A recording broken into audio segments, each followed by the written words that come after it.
In Britain, we have a serious problem with our weight. More of us are getting heavier and suffering from ill health, but who's to blame? The cost of obesity Thank you. is now so great it threatens to bankrupt our NHS.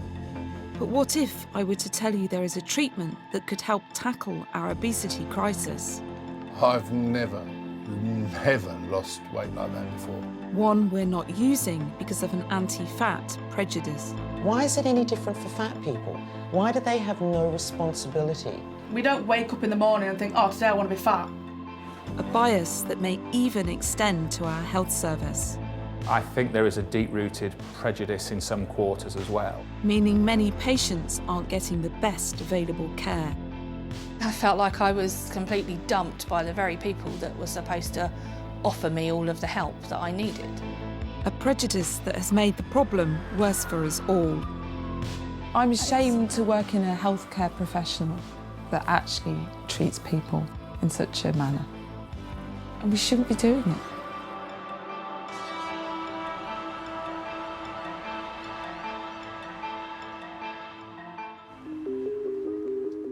I'm Professor Rachel Batterham, a doctor and research scientist at UCL, looking at differences in genes and body chemistry that means some people are more likely to put weight on than others. What we're learning in the lab should be shaping the future of obesity care in the UK. But there's a reluctance to accept what this could mean in terms of treatment. There's a battle brewing within our NHS about the best way to deal with our obesity crisis. 1, 2, 3. Between those who view obesity as a lifestyle issue Light on. and those who see it as a disease that needs specialist treatment and even weight loss surgery. Knife, please. I know most people will disagree with this, but I'm very much in the camp that see obesity as a disease, and I've long argued that we need to increase the number of weight loss surgeries funded by the NHS. So there we can see the new egg-sized stomach.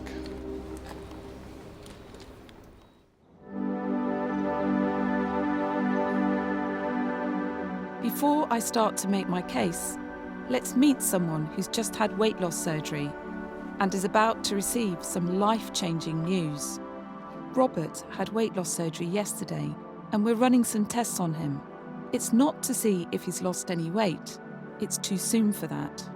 But it's not too early to see if it's had an impact on his diabetes. Hi, good afternoon, Robert. Hiya. How are you feeling? Oh, a lot better.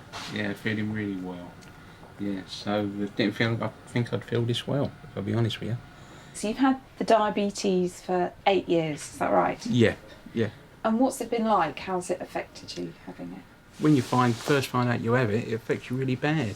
You hear stories of about people losing limbs, going blind, and then I've had family kind of pass away with kind of diabetes. Of course. So it's been very frightening, yeah. And what's his sugars been like since the operation? But since the operation, his blood sugar level has been, even when he's been having his soup and teas, between 5 and 6. So Your sugar's normal. It's just truly amazing, really. Just less than 24 hours after the operation. you're not going to need any more tablets when you go home today. Diabetes has gone into, I hope, long-term remission. This is just so life-changing. Yeah. So I'm absolutely overwhelmed. Yeah. How lucky am I? We've known for over 20 years that weight loss surgery can put type 2 diabetes into remission, even before the patient has lost any weight. I can't understand why we're not doing more of these operations. It can transform someone's life and help cut the mammoth bill of this disease to the NHS. No medication. 18 hours after the operation, off I go. Type 2 diabetes costs the NHS nearly £8.8 billion each year. In less than 20 years, it's estimated it will cost us £15.1 billion. That's £280 million each week, or a staggering 1.7 million every hour. Weight loss surgery puts over 60% of patients with type 2 diabetes into remission. Despite this, Robert could only get his life-changing treatment on the NHS by chance. Being a taxi driver, I was driving around last September 2015. A gentleman puts his hand out, gets in, he ends up explaining to me he was a surgeon from UCLH. He then says, would you be interested in having this surgery done to help you out? And it all started from there. So just if you'd picked up somebody else, then you wouldn't be sitting here? I wouldn't be sitting here, no. It was the right time, right place. Your whole access to treatment for your diabetes and your weight is just complete luck. Yeah. That's really quite shocking. Yeah. Thank you. Thank you, Rachel. I find it really concerning that this is happening in today's NHS. Robert's access to treatment was not based on a medical pathway, it was pot luck.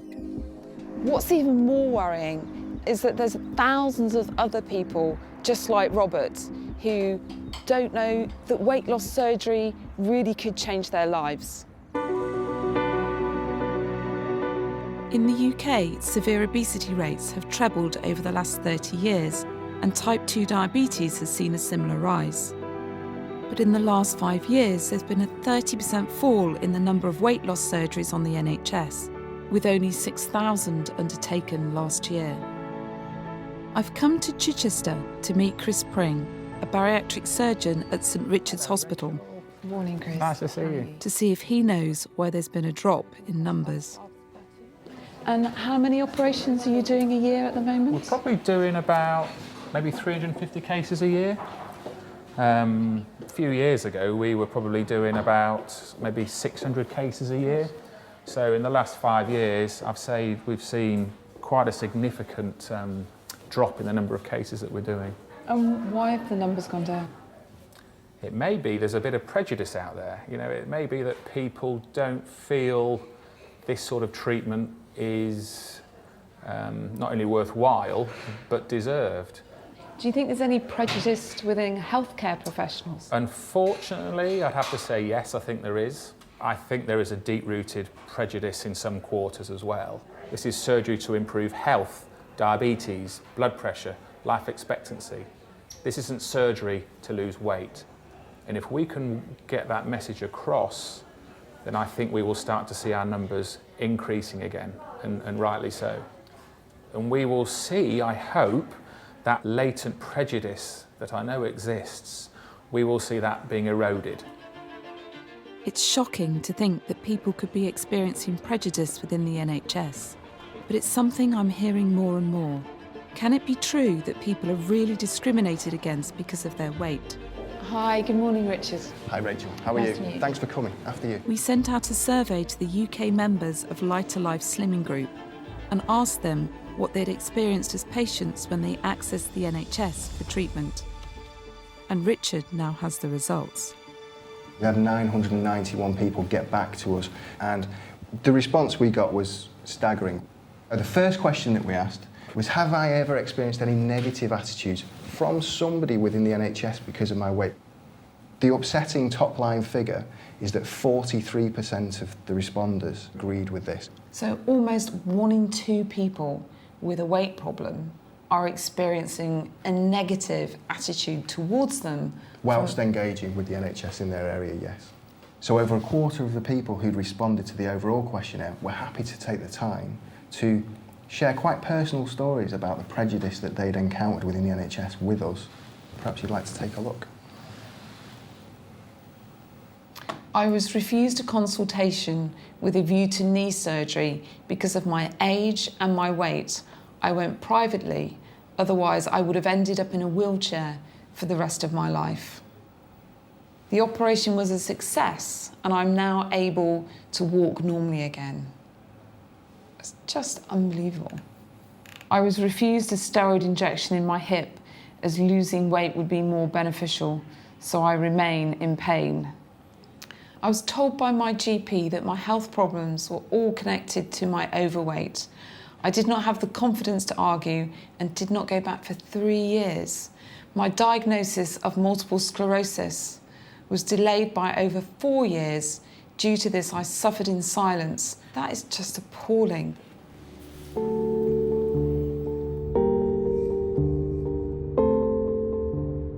Working mum Gemma is another patient who felt badly let down by the NHS.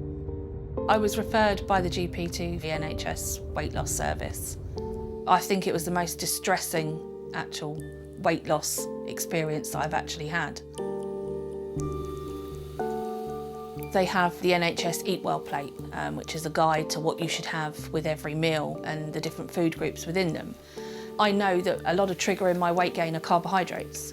Potatoes, rice, pasta, bread, they're all really bad triggers for me gaining weight. I tried to explain this, but I was told I need to conform to that plate. And the time from starting to actually leaving the service, I'd gained just over 2 stone by the end of it. It was a horrific experience emotionally, physically, and has resulted in me being in a worse off position than I was before I joined the service. Gemma only found out that she was eligible for weight loss surgery on the NHS after seeing her surgeon privately. Today's the day I find out if I can go on the surgical list, and I'll have an idea then of when my surgery will be if I'm accepted. Right. What's next? Gemma Graham, 38, BMI of 47. She wants a bypass, but she'll need careful management to penicillin. Gemma's future is now in the hands of Chris and his team of psychologists, dietitians and nurses who will decide if she's suitable for surgery. Couldn't sleep, couldn't eat, just my tummy's in knots. It means sort of everything today to me. Kind of all my hopes are on a yes today. Hello, Gemma. Hi. You all right then? Yeah, good, thanks. You? Good. Yeah, come in. Thank you. Chris Pring, come and have a seat. Thanks. Have a seat. Thank you. Good. So, certainly today, the team have assessed you for surgery. And, we all agree that surgery is going to give you improved health and a better weight and better outcomes as a result. Fabulous. This is keyhole surgery. We staple across the stomach to give you a small stomach pouch. We then divide the bowel down here. We bring it up to the stomach pouch and we stitch it on so that the food goes down the gullet into the stomach pouch. It passes down the bowel here. Thereby the food bypasses this part of the stomach and bowel, which we join on down here. End of a long journey. Yes. Well, the end of one journey, the start of a new one. It is, yeah. So we'll organise some dates for you, put you on the list. Everyone's happy, you're all sorted out. There we go. Yes. Thank you so much for your help. That's okay. Thank you. Right, Gemma. Good. Bye-bye Have a safe now. trip home. Thank All right. you. See you. Very relieved, I'm over the moon that I'm going to get the surgery. It's a fantastic feeling, and it's going to be a new beginning for me. I think Gemma had got so frustrated with the system because she felt that she wasn't getting anywhere. She's here now as an NHS patient, and she's like a lot of people I see. They can find it very difficult to navigate towards a point where you will end up having a healthier weight.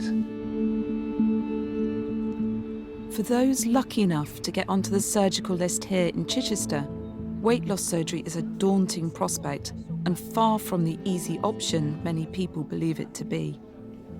What's happening here, the surgeon's actually dissecting a little bit of your stomach tissue off to make you a new pouch. It's about the size of an egg. He cuts the bowel. The bit of bowel that's been cut is then rerouted and pushed up to the new tummy pouch. Okay. The rest of this stomach here, it stays there. We don't remove it. Stays there, but Does it die? Does No. it do nothing? Perfectly fine. Okay. And that's why you can reverse this, obviously, because the stomach. Yes, because everything is still there. My first reaction to that is quite frightening. This does frighten a lot of people. Now, with this type of surgery, post-surgery, getting back to eating, you are on sort of equivalent of around about 2 tablespoons of pureed food per meal. If you try to eat any highly refined sugared items with this type of surgery, you get a syndrome called dumping syndrome. The food comes into the pouch, it then hits a part of the bowel where it's not used to having large molecules of sugar. It throws the body into a bit of a spin. So what you then feel is faint, sick, sweaty, nauseous, can give you upset stomach. It's not pleasant, and it happens to most people. Any operation carries a risk. So risks of infection, risk of bleed, risks of deep vein thrombosis, risk of chest problems, probably round about 1 in 100. I want to see my child grow up. Yes, yeah. I don't want to die young. My dad died at 42 of pancreatic cancer, which is a lifestyle cancer. He was overweight for years. He drank, he ate what he wanted, but in the end, he died very young, and I'm only 2 years away from that age, and it frightens the hell out of me. Yeah, and that's the help that we can give you, is to avoid you being in that position. And it's giving you almost a second chance, isn't it? Yeah. In terms of how your GP have helped you, have you felt that they've been supported?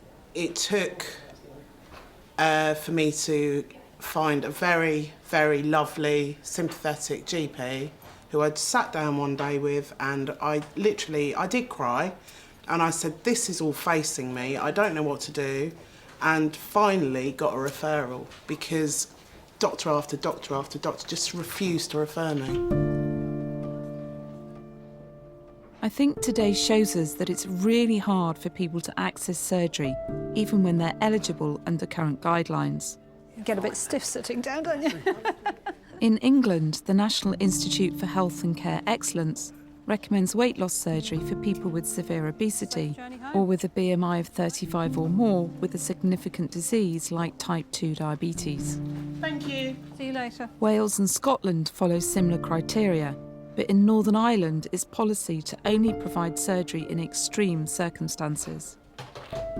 Getting referred for weight loss surgery is hard enough, but there's another obstacle.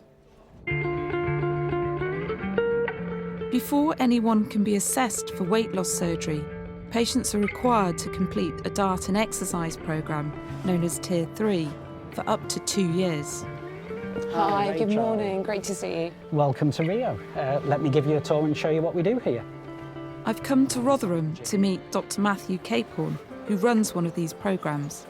We've got specialist equipment built for patients with severe obesity, and we can actually tailor exercises specific to the individual. And if they've got heart problems, we start off very gently and build up. Not everyone here will want surgery, but for those who have considered it, like Carol, Tier 3 will help determine if it's the best course of treatment. My initial thought was maybe I should try bariatric surgery because I had done diets and they had failed. At that point, I weighed 21.5 stone.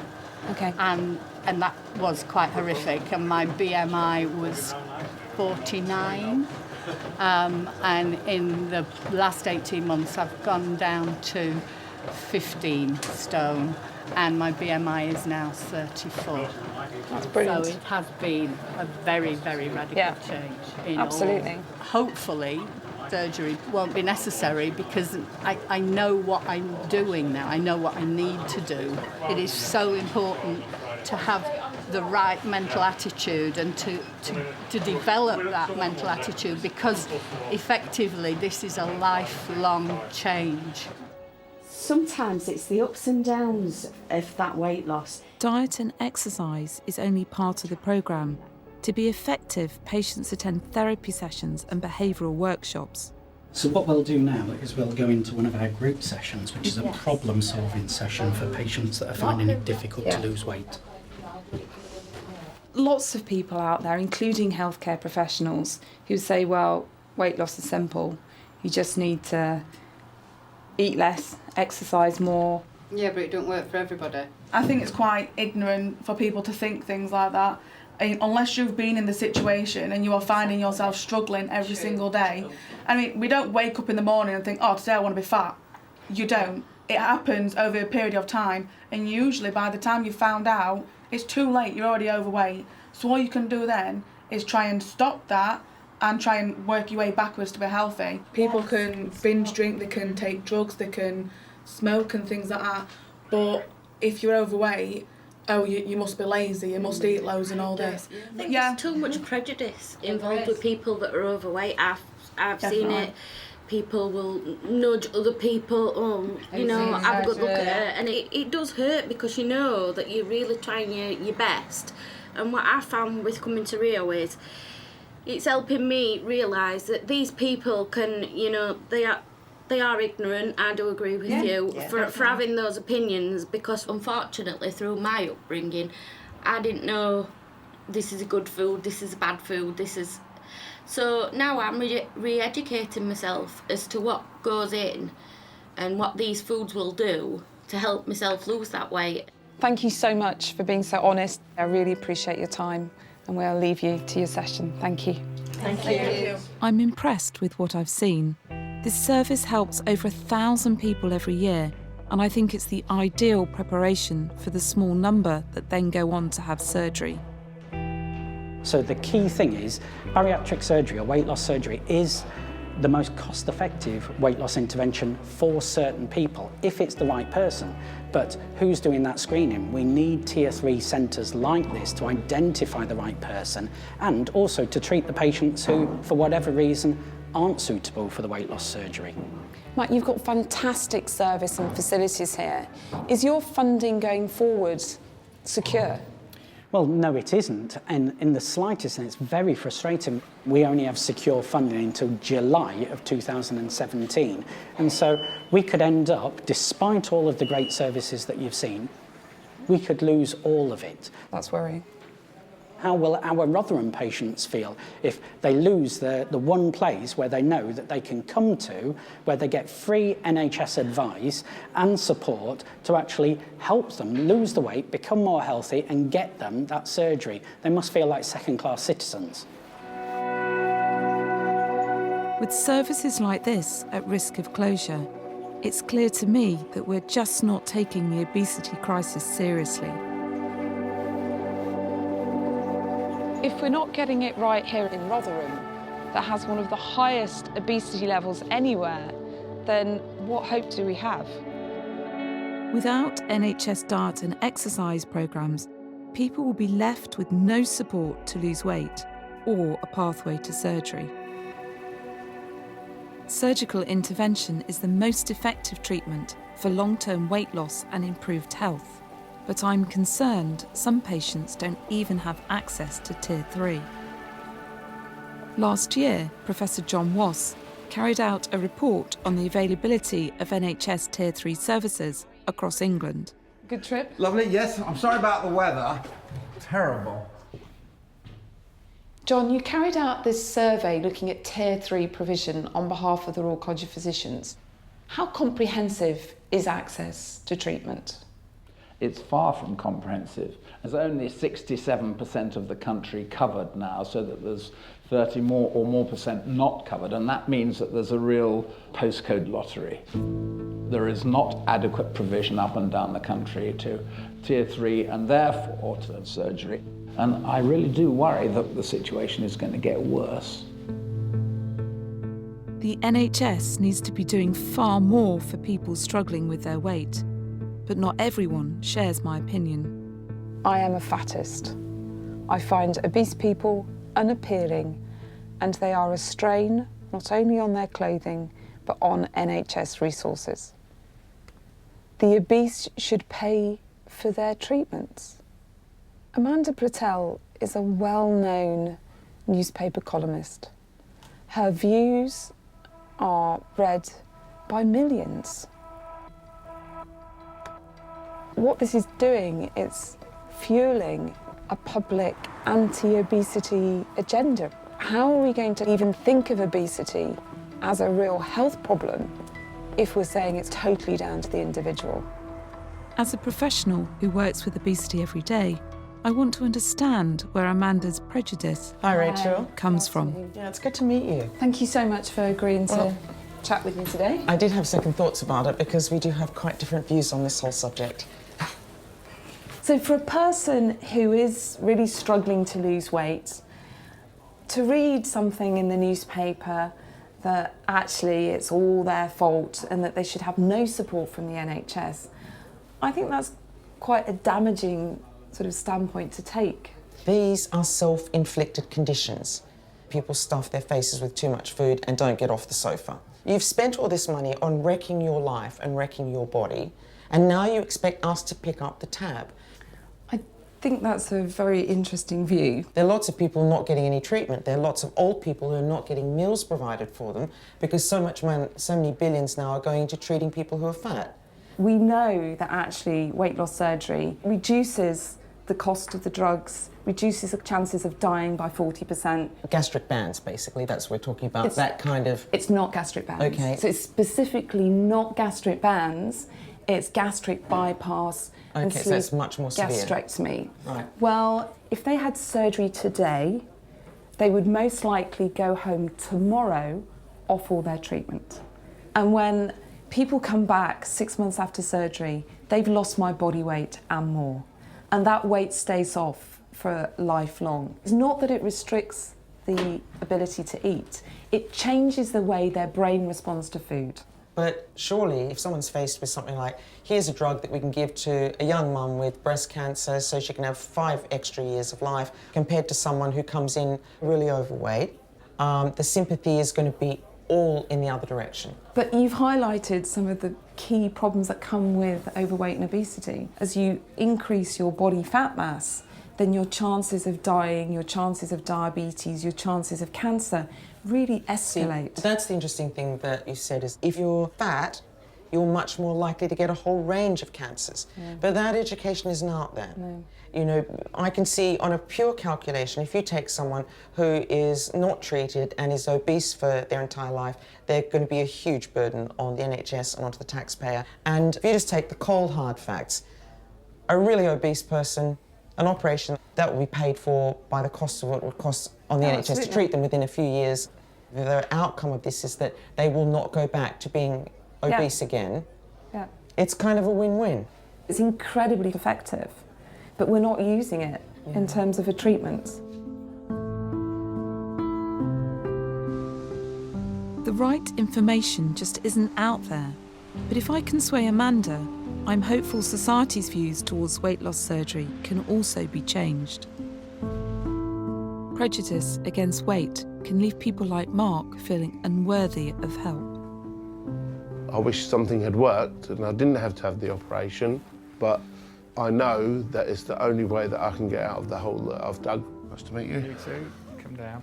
Many people would say myself, and I accept that. Come and have a seat. Thank you. At the end of the day, the only person to blame is myself. So your weight is at the moment 196 kilograms. You know, that presents a significant challenge to your health. Yeah. Not only just your sciatica, but your health in general, life expectancy, all this sort of thing. So there's no doubt that moving for surgery to help you reduce your weight and get you to a healthier weight is going to be your best option. So what? Yeah, I'm sort of like worried a little bit because half of me is thinking, I really need the surgery, but then the other half is thinking, well, do I deserve the surgery? Okay. This is the picture that gives me a little bit of inspiration because I would like to get back to the way I looked then. I'm about 29. It's not a good sight, is it? It's not a good sight at all. I'm sorry, I've got to sit down again.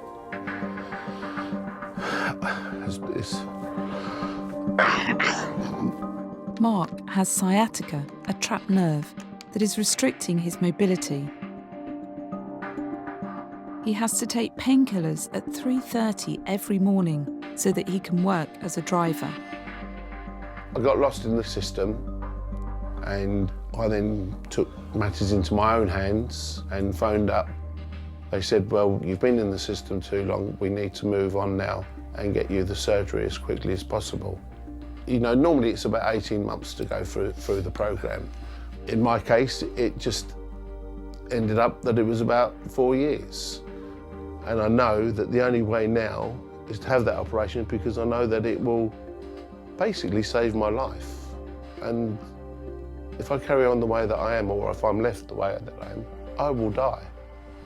We know that for people in your situation, an operation is going to give you the best health outcome, not only in the short term, but in the long term. Yeah, when we look at life expectancy, when we look at the chance of you having a lower risk of heart attack, a lower risk of stroke, I mean, look, you're young, you know, you're only 56, so you've got a lot of time ahead of you, so you need to have a healthy time with it.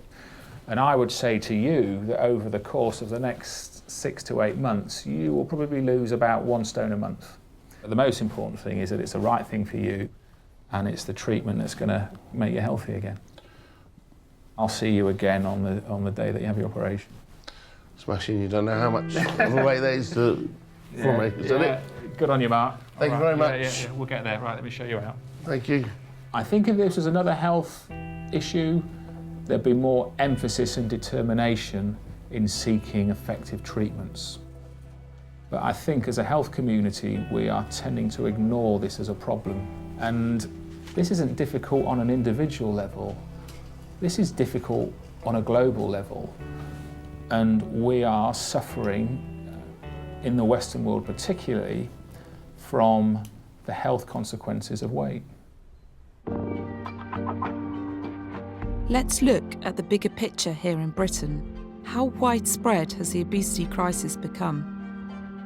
Figures published by The Lancet show that there are 14.5 million people with obesity in the UK. And it's estimated that by 2030, this number will rise by a further 11 million new cases across Britain. And what are the costs? Currently, the NHS spends £5.1 billion every year on obesity. This is expected to rise to £10 to £12 billion by 2030. Despite the rise in obesity, the numbers of NHS surgeries are falling. The European average is 50,000 operations each year, but here in the UK, we only do just over 6,000. The only option for some people is to go private. 52-year-old Karen was so desperate, she felt she had no option but to pay for her surgery 2 years ago. That's what I used to look like. I was quite ill. I was sort of bloated out with water retention, and it was causing all my other organs to fail. I was too young to die, but it would have been on the cards if it had carried on. You never used to like your picture being taken before? Oh, no, I do now. It's very hard to get a picture of you. The surgery actually cost me £11,000. I had some inheritance from my mother's estate, which led to the fact that I could have it done. I was 25 stone now, and this is me at 12.5 stone. It's just such a difference. That's my mum. She never got to see my transformation. She always wanted you to lose weight. Yeah, it is bittersweet that she never got to see it, but... Sorry. Don't think I could have taken the risk going on the Tier 3 system, because I don't think I could have waited that long. I don't think I would have lasted. In England, there are 209 clinical commissioning groups, CCGs, who are given 2/3 of the NHS budget. CCGs have the responsibility of how to spend that money, and the situation for obese people in many parts of England is about to get worse.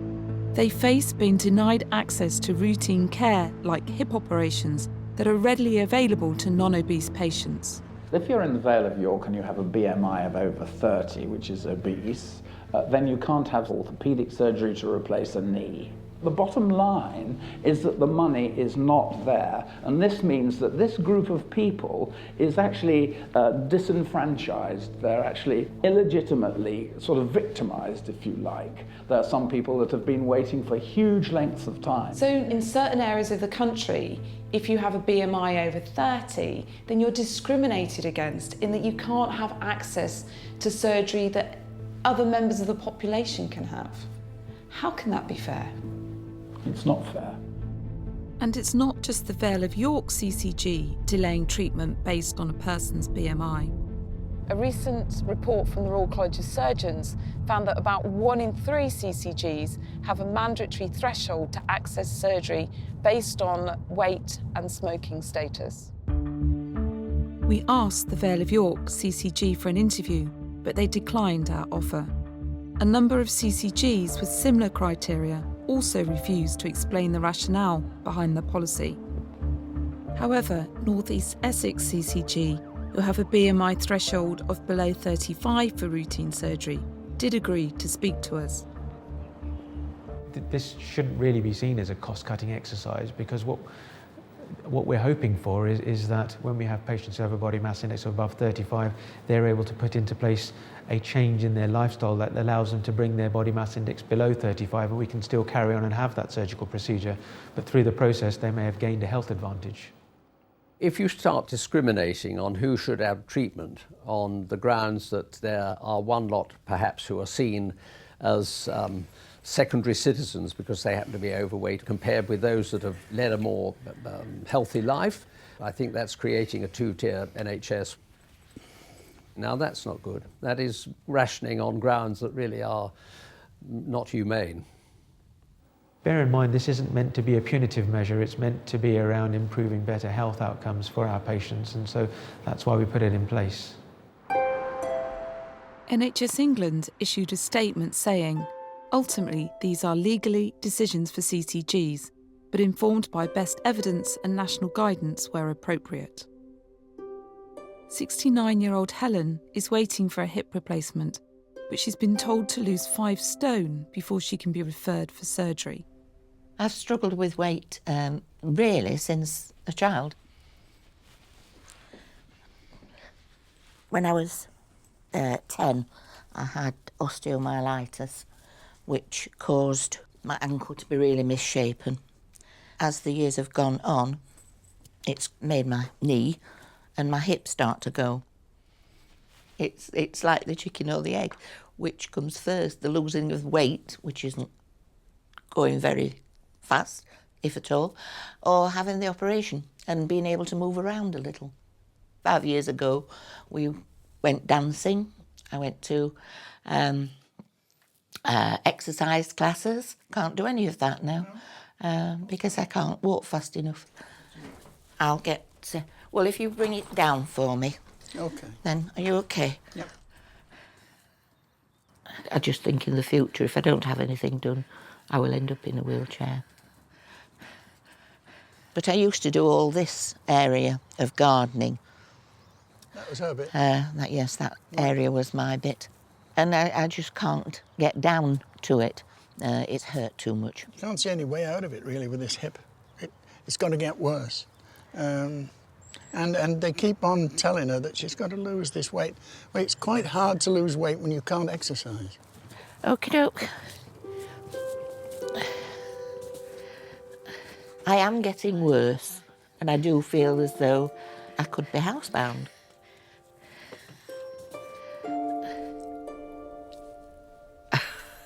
I just find that it's something that will probably never happen. How hard is it to lose weight when going it alone? A recent UK-wide study of patients with simple obesity by King's College London showed the annual chance for women returning to normal weight was 1 in 124 and 1 in 210 for men. For those with severe obesity, it was 1 in 677 for women and 1 in 1,290 for men. To make matters worse, for the few who did lose weight, 78% put it back on after 5 years.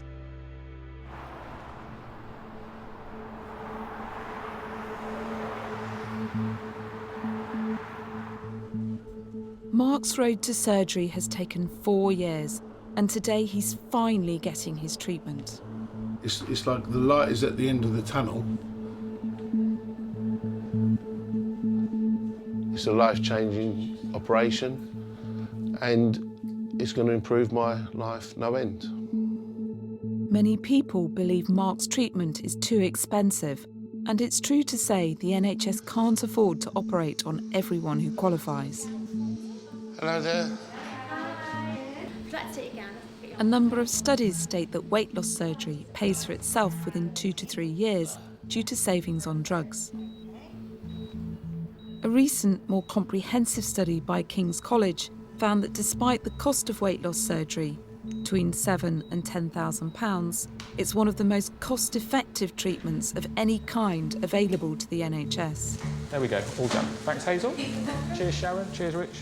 We can't say it will save money because Mark's life expectancy will increase, and it's impossible to predict what care he might need as he becomes older. But with existing weight loss surgery centres, we could increase surgery numbers to 25,000 each year and help more people live healthier and longer lives. Obviously, it's a second chance, and I just don't want to be like this anymore.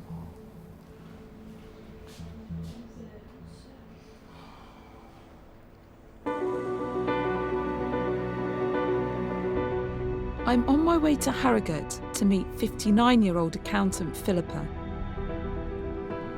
Like many people in this film, she has multiple health problems and has asked for weight loss surgery, but has been refused at every turn. However, there's a chance I can help. Hi, Philippa. Hello. Lovely to meet you. Pleased Thank to you meet so you. much for letting Come me on come and in. see you. When you went and asked about weight loss surgery, can you remember what your BMI was? My BMI has been over 50 for quite a while now. The overall impression that I was left with was that I wasn't worthy of being considered. I'm sorry to have to tell you this, but you did qualify for weight loss surgery because you had a BMI of over 50. So that's even more upsetting that I was just dismissed.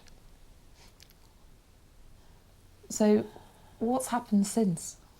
Having had the family here at Christmas and some of them concerned about my general health, I decided to go back to my GP and ask again about weight loss surgery. He was saying that because of my heart condition, I wouldn't be referred for a weight loss surgery. What heart condition? I've got atrial fibrillation, which was diagnosed September 15. So you've had an irregular heartbeat for Yes. over a year and a half, really? But the consultant said that because of my weight, they weren't prepared to operate to do even to restart my heart. So I seem to be in a catch-22 situation. We commonly see people with your heart condition who can't have their heart condition treated because of their weight, who we operate on. They lose the weight and then they have the heart condition treated. Potentially, if you'd had the surgery 5 years ago, then you wouldn't have developed the heart condition because there's a link between the two. I'm ashamed to work in a healthcare professional that actually treats people in such a manner. And we shouldn't be doing it. No. I actually can't believe that basically she's been left.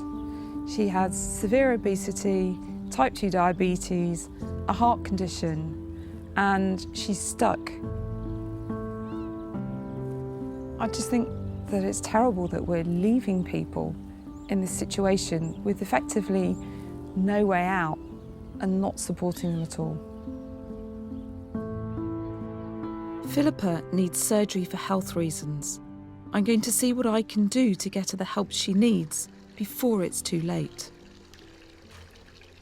I'm really concerned that more people like Philippa will be denied access to weight loss surgery because of the recent funding changes for this treatment switching from NHS England to CCGs. The way that weight loss surgery is funded is going to change. So it's going to go from being centrally funded to locally commissioned. Yeah.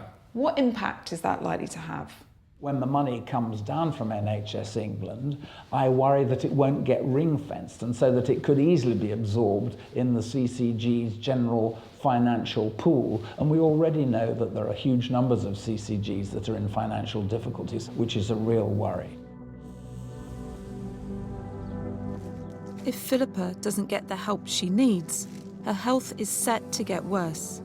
I can't stand by and let that happen.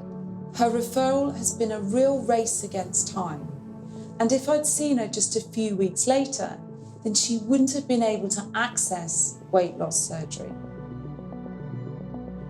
The CCG were arguing that she hadn't been through Tier 3. Her CCG doesn't offer Tier 3, so effectively, Philippa's stuck. Despite my intervention, her CCG are still intent on refusing her treatment. And this latest setback was hard for Philippa to take. I received a copy of an email to say that there was no funding available and that I wasn't eligible. I was numbed that evening. I probably demolished more food in 3 hours than a normal person would have eaten in one day. We can offer her the Tier 3 and the assessment for weight loss surgery at the same time. So her CCG have finally agreed that Philippa can go forward to be assessed for surgery. Without my intervention, I very much doubt that Philippa would be alive in 5 years' time. I'm just one of the lucky ones that have been given this opportunity. If we're serious about tackling obesity, we need effective prevention and treatments, including investing far more in surgery, as the results speak for themselves. 26-year-old Michael had weight loss surgery here at UCLH just 9 months ago. I weighed about 28.5 stone, and this was 4 or 5 weeks ago now, where I lost 7 stone, 13 pounds, where I'm now 22 stone, which is quite a big difference. Michael is now helping us with our research to understand the benefits of surgery. How you doing? Fantastic. Oh, thank you. Last time I saw you. Feeling very well, thank you. Yeah. Cheers. What makes this treatment successful long-term are the biological changes to the body. So what taste changes have you noticed? Realistically, it just feels like everything's been taken up a level in sensitivity. Saltier foods, fattier foods, they just, you can bear them a lot less than you used to be able to. But I think mainly there's an amplified sense of taste is what I've noticed, which ensures you have a greater balance and variety of what you have rather than having the same things and the same textures and the same taste over and over again. Our research is helping us to understand why some people are more likely to put weight on than others. So I'll be giving you 3 samples, and for each of every one, I'll be asking you to taste them and tell me which one tastes different to the other 2. Okay. What we're seeing is that immediately after surgery, the hormones coming from the gut that are present in the blood completely change. And we know that these hormones act on the brain to control how hungry a person feels. We also know that these gut hormones affect taste because they bind to the taste buds in the mouth and change what sort of food a person would crave for. I'd say the first one was definitely different then. When a person has surgery, what our research is really helping us to understand is why weight loss with dieting is so difficult for the vast majority of people, whereas weight loss with surgery and the changes in their hormones actually really help them to continue to lose weight, but more importantly, to keep that weight off in the long term. We know some people are predisposed to gain weight, but the latest research doesn't seem to be widely understood or accepted, even amongst healthcare professionals.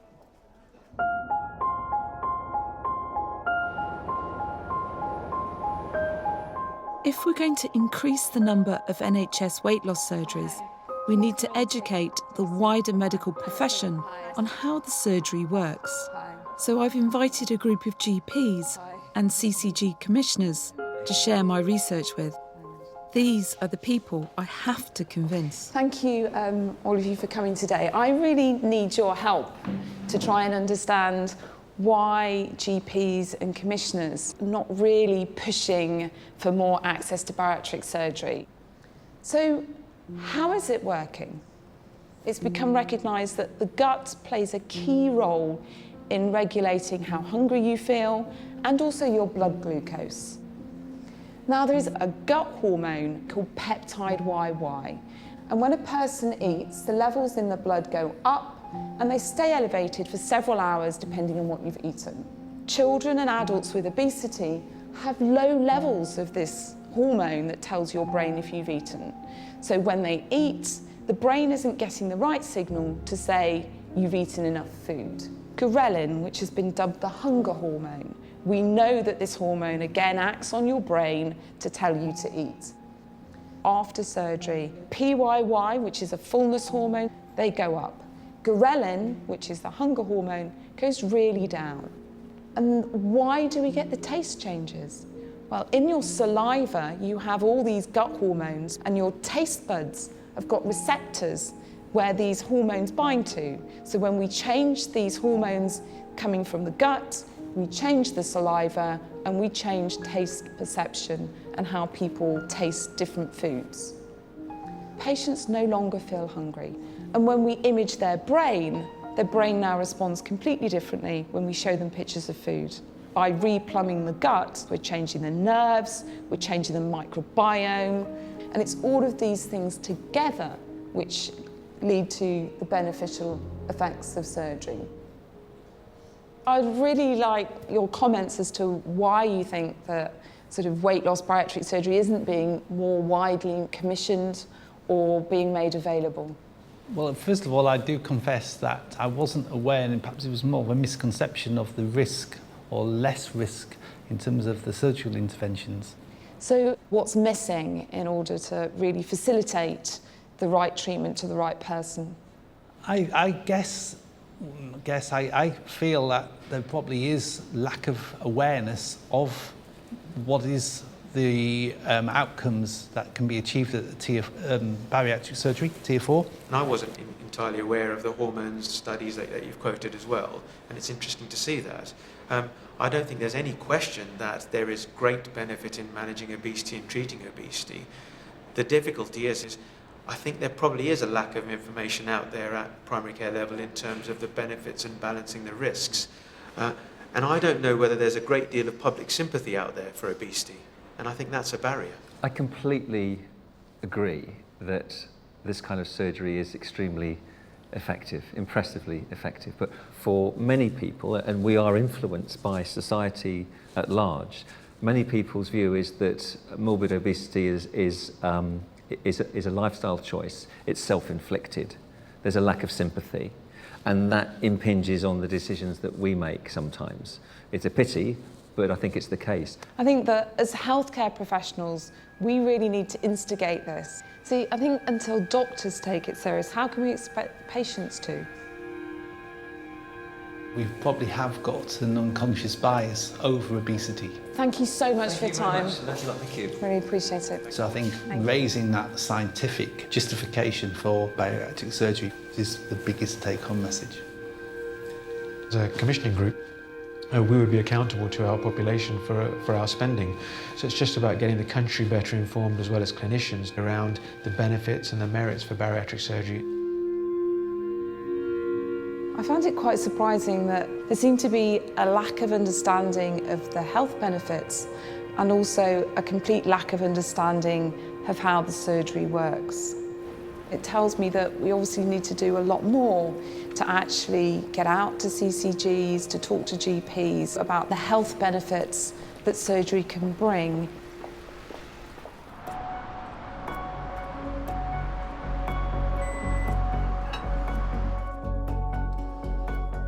It's just over 3 weeks since Mark had his operation. So what I've got here tonight is some potatoes, boiled potatoes, fish in a parsley sauce, and that's basically it. Tonight's dinner. I've actually lost about 1.5 stone. I've never lost weight like that before. In all of the diets, all of the plans that I've been on, I've never lost anywhere near as much as I have now. It's been a life change already, and we're just 3 weeks in.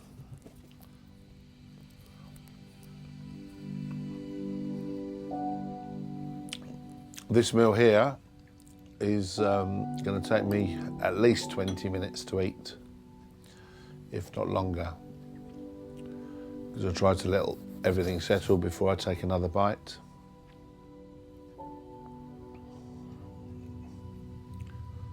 Sometimes you feel it going down, and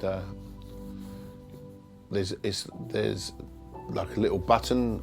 It's the best way to explain it. You sort of like think, you know, is that too much, or did I chew that right? That's why I tend to try to use just sort of like half a teaspoon at a time, so that I don't put too much in.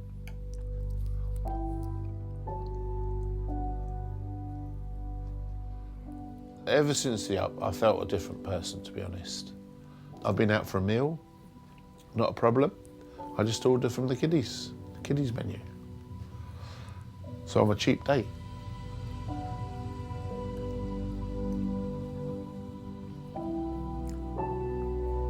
This has about done me, to be honest. And the other beautiful thing is, since the operation, I'm actually off my meds as well, completely. My blood pressure has gone back to normal. Happy days.